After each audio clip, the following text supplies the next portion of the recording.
Hi guys, it's me. I know I said I would put out videos every Monday, but with Christmas and the holidays and just family stuff, wasn't able to. But New Year, so today's Tuesday, but doesn't matter, still it counts. So my last video I said I was going to talk about addiction and depression and self-harm and how they're all forms of addiction. And today I thought that I would start with self-harm.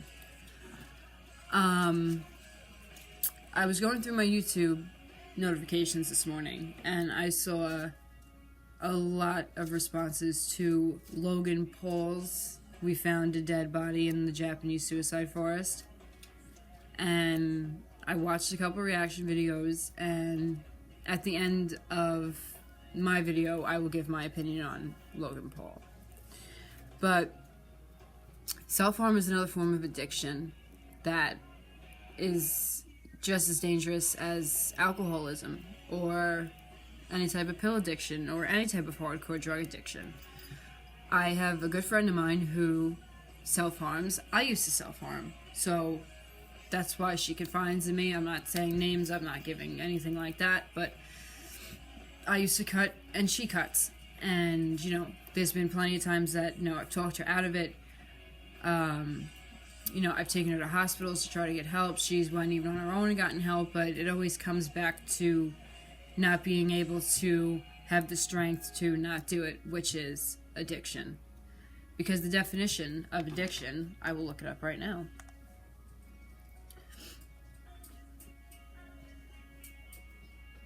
Don't mind me.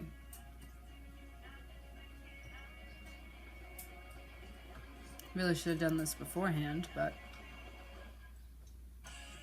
the definition of addiction: the fact or condition of being addicted to a particular substance, thing, or activity. You could be addicted to alcohol. You could be addicted to any hardcore drugs. You could be addicted to self-harm because that would be considered an activity. It is something that you feel like you have the power over. When you feel like you have the power over nothing else, you feel like you have the power to hurt yourself, which is no way okay. But for some people, that's how they cope with things. And, I was able to get over it by having rubber bands on my wrists. And when I wanted to, I would snap the rubber bands instead of actually doing it. Because, not to go into too much detail, my childhood was not an ideal childhood. And it kind of made me into the addict that I am in some ways, and it kind of contributed to my depression and my anxiety. But there are ways to get over it, and my friend unfortunately has not found that light yet. But the more that she could see that there are people who suffer with even higher self-harm issues, that they're on the brink of suicide, is where she knows that, maybe it's time for me to go to the hospital. And unfortunately, a lot of self-harmers do end up committing suicide, because you can only do so many things to yourself and get that rush or that high that you're searching, and eventually it's not enough, and eventually you can't cope with the things that you would usually cope with by self-harming, because your self-harming isn't enough. So you take it to the next level, and you feel like the only way you can cope is to end it all. And I personally don't agree with, suicide or self-harm, but suicide is something that, if you feel like you're in that dark of a place, and you feel like no matter what it is that can trigger it, you need to get help, because suicide is not the answer. It'll quiet your mind, but do you want your mind quiet forever? And is there really that much of a burden in your life? I'm not saying that I know all of my 4 fucking subscribers or whoever watches my video. I don't know what's going on in your lives. If you want to tell me, I'll listen. But is there such a burden in your life that you cannot bear to live another day with it? And I'm not saying that there isn't, because there might be. But that doesn't mean you have to end your life over it. That means that you have to find other ways to take apart whatever this is that's going on in your life and figure out, okay, if I do this, this will change the outcome of that. If I do this, then that outcome will change, instead of saying, I'm throwing in the white flag and I'm going to end it. I have never personally lost a friend to suicide, but I have friends who have attempted suicide, and it's not funny. It's not something that,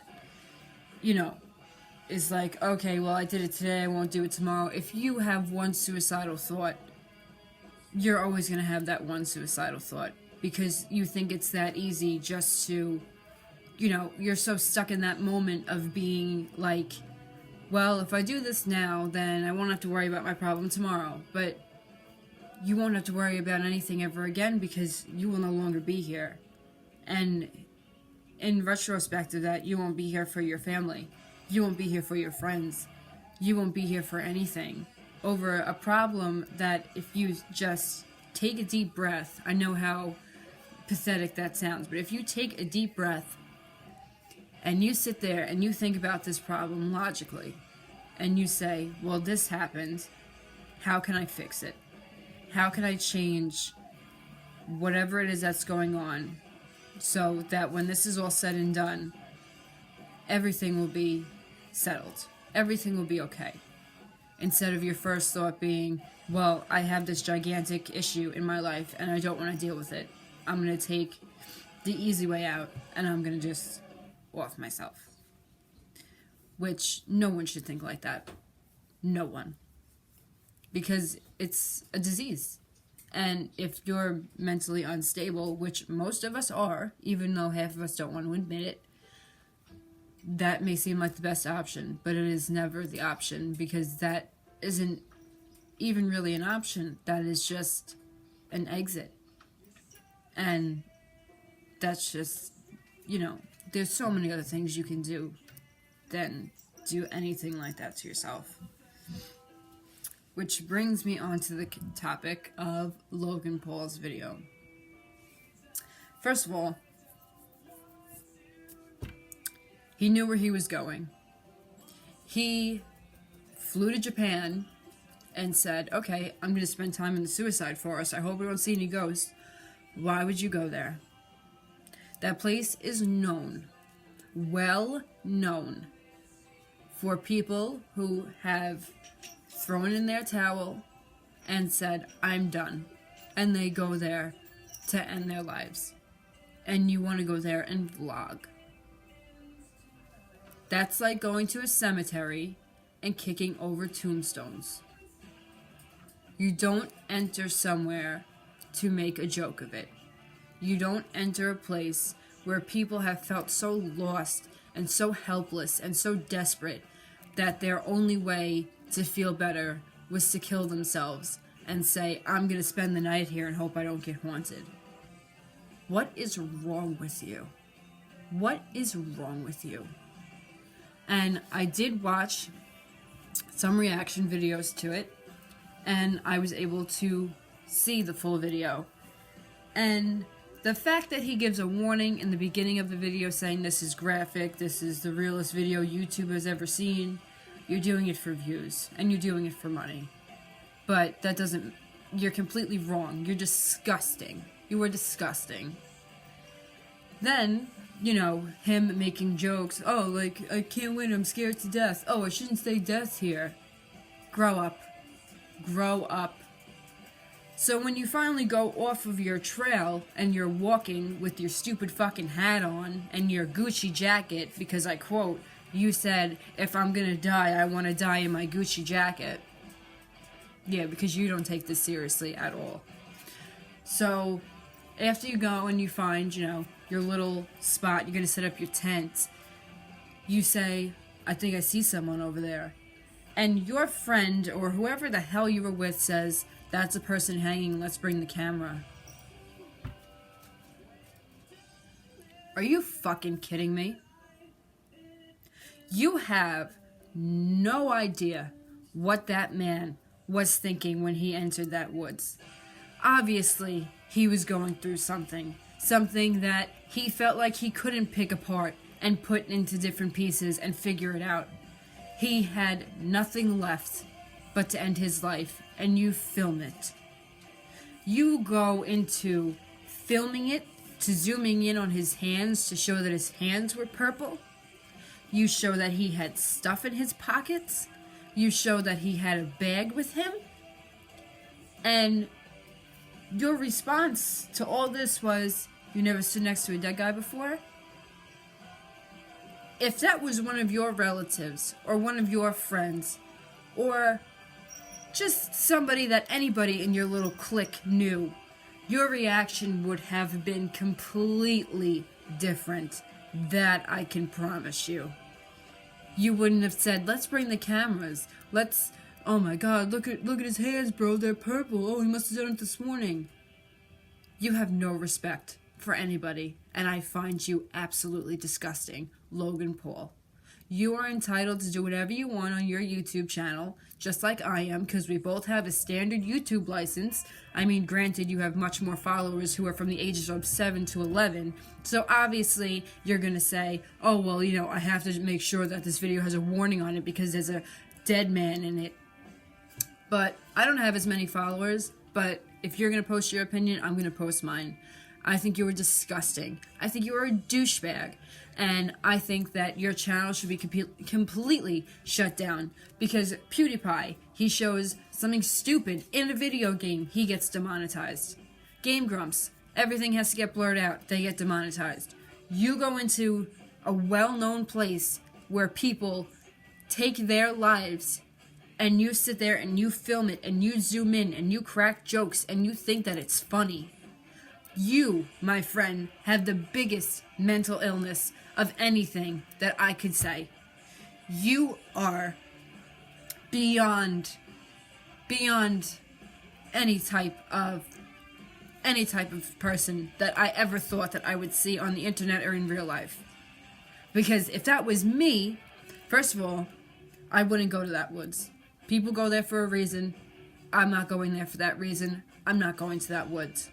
But if I did have to go, I wouldn't bring a camera. What am I going to film? Trees? I wouldn't bring a camera. Understandable, you want to go ghost hunting. You can't find another spot. You had to fly all the way to Japan to go to this forest where people go daily to kill themselves and make a vlog of it. And then put a warning in the beginning that flashes for 2 seconds that if you need help to go to an emergency room. But if I was in there and I wouldn't bring any cameras and, you know, I just walked and I saw somebody, I would be horrified. Horrified.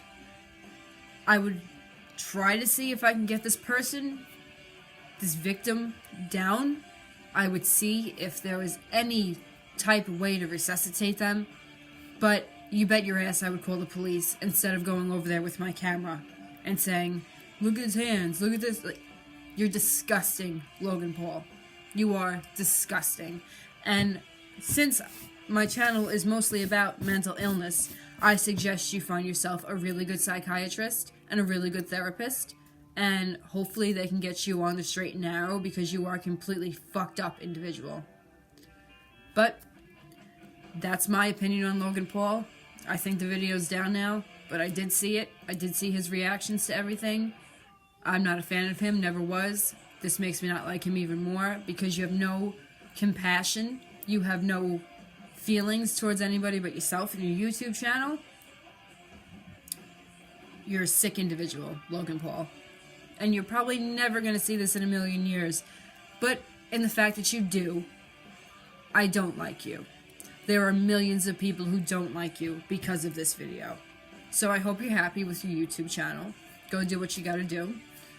But if you or anyone you know is struggling with self-harm, there are numbers to call. You can speak to somebody. They will not hang up the phone on you. You can talk to them for hours. You can call friends. You can call family. You can comment on this video, and I will talk to you personally. Because I've been there, and I still do it for friends now. So don't feel alone.